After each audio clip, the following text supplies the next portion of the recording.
കേരളത്തിലെ നെൽകർഷകരുടെ ആശങ്കകൾ കേന്ദ്ര കാർഷിക മന്ത്രിക്ക് മുന്നിൽ അവതരിപ്പിച്ചതായി കൊടിക്കുന്നിൽ സുരേഷ് എം പി. കേന്ദ്ര കാർഷിക കർഷകക്ഷേമ മന്ത്രിയായ ശിവരാജ് സിംഗ് ചൌഹാൻ, ധനകാര്യമന്ത്രി നിർമ്മല സീതാരാമൻ എന്നിവരെ നേരിൽ കണ്ട് കേരളത്തിലെ നെൽകർഷകർ നേരിടുന്ന ഗുരുതരമായ പ്രതിസന്ധികളും ആശങ്കകളും ശ്രദ്ധയിൽപ്പെടുത്തിയതായി എം പി പറഞ്ഞു. വിഷയത്തിൽ അനുകൂല നിലപാട് സ്വീകരിക്കുമെന്ന് മന്ത്രിമാരുടെ ഉറപ്പ് ലഭിച്ചതായും എം പി പറഞ്ഞു. കേരളത്തിലെ നെൽകർഷകരുടെ ആശങ്കകൾ കേന്ദ്ര കാർഷിക മന്ത്രിക്ക് മുന്നിൽ അവതരിപ്പിച്ചതായി കൊടിക്കുന്നിൽ സുരേഷ് എം പി അറിയിച്ചു.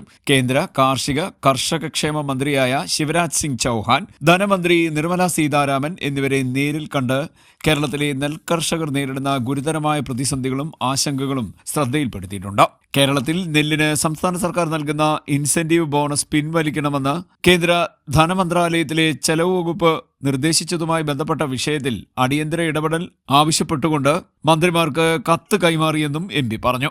MSPക്ക് മുകളിലായി സംസ്ഥാന സർക്കാർ നൽകുന്ന ₹6.31 ഇൻസെന്റീവ് ബോണസ് ഒഴിവാക്കാനുള്ള നിർദ്ദേശം കേരളത്തിലെ ചെറുകിട നെൽകർഷകരെ കൂടുതൽ പ്രതിസന്ധിയിലാക്കുമെന്ന് എം പി പറഞ്ഞു.